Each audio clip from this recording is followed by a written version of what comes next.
Je crois vraiment aux choses que je vais vous dire car elles ont marché pour moi et j'aurais aimé les connaître lorsque j'avais 21 ans. Il n'y a que 3 règles que vous devez suivre. La vie n'a pas à être compliquée. Nous nous compliquons trop la vie. Je vais faire 5 suppositions sur les personnes présentes dans cette pièce aujourd'hui. Je suis prêt à parier que vous voulez réussir votre vie professionnelle. Je suis prêt à parier que vous voulez réussir votre vie personnelle. Je suis prêt à parier que vous avez besoin de vous sentir utile. Je suis prêt à parier que vous voulez vous sentir en sécurité pour votre avenir. Et le 5e point est que je suis prêt à parier que vous voulez aller au paradis. Je vais maintenant vous donner un plan simple pour réussir les 5, parce que vous n'avez pas besoin de sacrifier votre vie religieuse ou votre vie personnelle pour réussir professionnellement. Tout est lié et ce n'est pas compliqué. J'ai toujours essayé de ne jamais me compliquer la vie. Vous rendez-vous compte qu'un arc-en-ciel comporte seulement 7 couleurs ? Seulement 7. Regardez ce que Michel-Ange a réussi à faire avec ces 7 couleurs. Il existe seulement 7 notes de musique. Regardez ce que Beethoven a réussi à faire avec ces 7 notes. Il existe seulement 10 chiffres. Regardez ce que Bernard Madoff a réussi à faire avec ces 10 chiffres. Le point que je veux soulever est que la vie n'a pas à être compliquée. Vous avez besoin de 4 choses dans votre vie. Et s'il vous manque une de ces 4 choses, vous ressentirez un vide énorme. Premièrement, tout le monde a besoin d'avoir quelque chose à faire. Deuxièmement, tout le monde a besoin d'avoir quelqu'un à aimer. Troisièmement, tout le monde a besoin de croire en quelque chose et dans mon cas, je crois en Jésus-Christ, notre Seigneur et notre Sauveur. Et le 4e point dont vous avez besoin dans votre vie est que vous devez avoir un but à atteindre. Que voulez-vous faire maintenant ? Ayez des buts et des rêves ambitieux. Je crois que c'est absolument essentiel. Ne reproduisez pas les erreurs que j'ai commises. J'ai fait beaucoup de choses stupides dans ma vie, mais laissez-moi vous révéler la bêtise que je regrette le plus. Quand j'ai débarqué à l'université de Notre-Dame, j'ai pris l'équipe qui était au plus mal pour la mener au sommet pendant 9 années consécutives. Chose que personne n'avait réalisée avant et que personne n'a refait depuis. Nous sommes arrivés au sommet et nous y sommes restés. Voilà la chose que je regrette le plus. Vous savez, il y a un dicton qui dit « Vous progressez ou vous mourrez. Soit l'arbre grandit, soit il meurt. » Il en va de même pour votre mariage, il en va de même pour votre business ou pour vous-même en tant que personne. Et je ne dis pas ça parce que je suis vieux, même si maintenant mes bougies d'anniversaire coûtent plus cher que mon gâteau. Cela est plutôt en rapport avec les efforts que vous devez faire pour vous améliorer. Nous avons atteint le top et j'ai dit nous y sommes arrivés, restons comme ça, ne prenons plus de risques.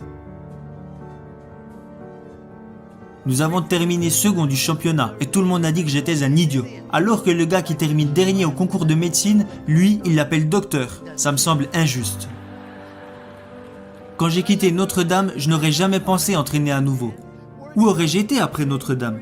Ma mère disait, quand tu quitteras Notre-Dame, tu iras directement au paradis, t'asseoir à côté du pape. Tu n'auras plus l'âge d'entraîner. Alors, je suis parti vivre dans une ville où l'âge moyen ne faisait qu'augmenter. Et là, ce que j'y ai découvert est que je n'étais pas fatigué d'entraîner. Vous devez avoir un but, un rêve à atteindre. Et même si vous avez déjà accompli de grandes choses, qu'en est-il à présent ? Je vais vous dévoiler un plan simple pour réussir les 5 hypothèses que j'ai faites au début de ce discours. Je crois vraiment aux choses que je vais vous dire car elles ont marché pour moi et j'aurais aimé les connaître lorsque j'avais 21 ans. Il n'y a que 3 règles que vous devez suivre. Règle numéro 1, faites ce qui est bien. Faites le bien, évitez le mal et si vous avez un doute, regardez dans la Bible.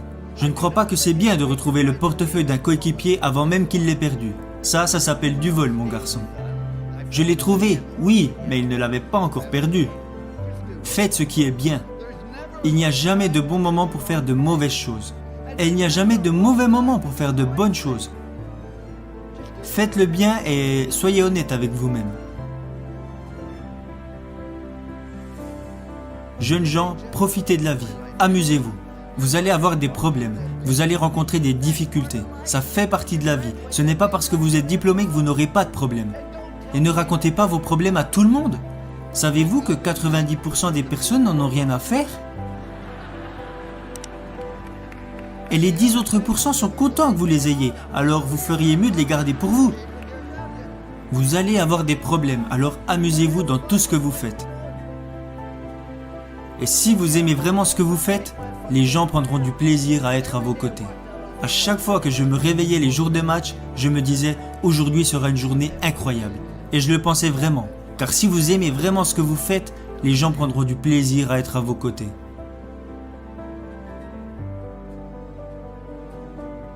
Règle numéro 2. Faites du mieux possible avec les capacités que vous avez et le temps qui vous est donné. Vous savez, tout le monde n'a pas les capacités d'être en équipe première. Mais tout le monde se doit de donner le maximum qu'il est capable de donner. Si vous voulez échouer, alors vous avez le droit d'échouer. C'est ça qui est génial dans ce pays. Vous n'avez pas le droit de faire échouer les autres si vous n'exploitez pas au mieux vos capacités. Vous avez mis un enfant au monde.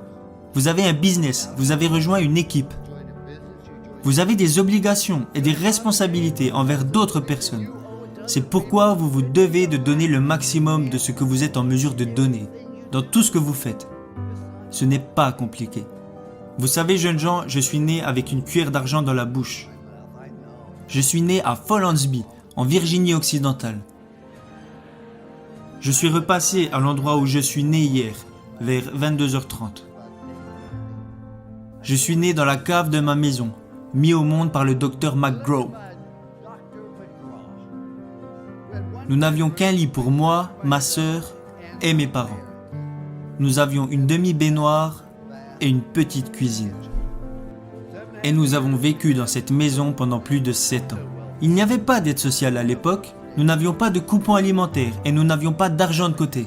Mais j'ai toujours eu assez à manger, parce qu'à chaque fois que je voulais me resservir, mon père me disait non, tu en as déjà eu assez. Mais la raison pour laquelle je dis que je suis né avec une cuillère d'argent dans la bouche, mon père avait arrêté l'école en CM1, voilà toute l'éducation qu'il avait. Alors pourquoi je vous dis que je suis né avec une cuillère d'argent dans la bouche?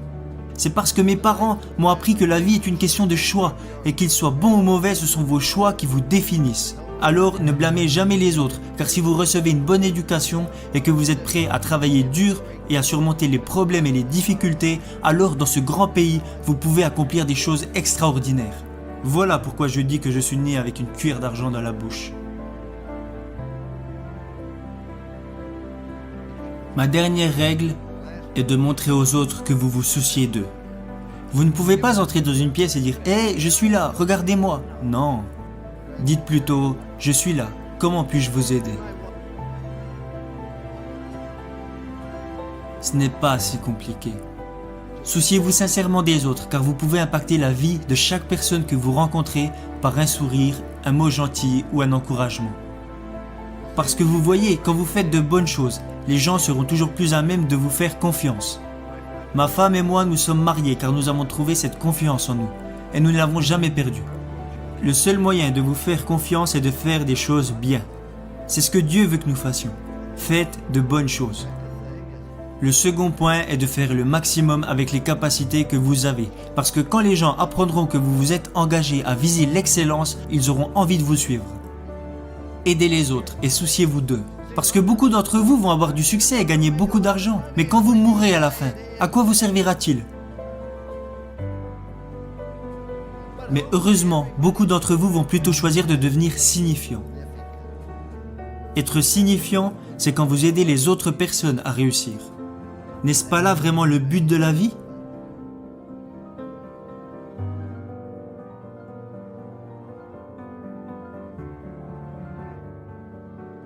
J'aurais aimé connaître ces 3 règles lorsque j'avais 21 ans, et je les utilise maintenant depuis plus de 40 ans. C'est pour cela qu'il y a une statue de moi devant l'école, même si je pense qu'ils l'ont plutôt mise là pour que les pigeons puissent se reposer. Mais si vous la regardez bien, il y a 3 mots inscrits au pied de cette statue. Confiance, engagement, amour.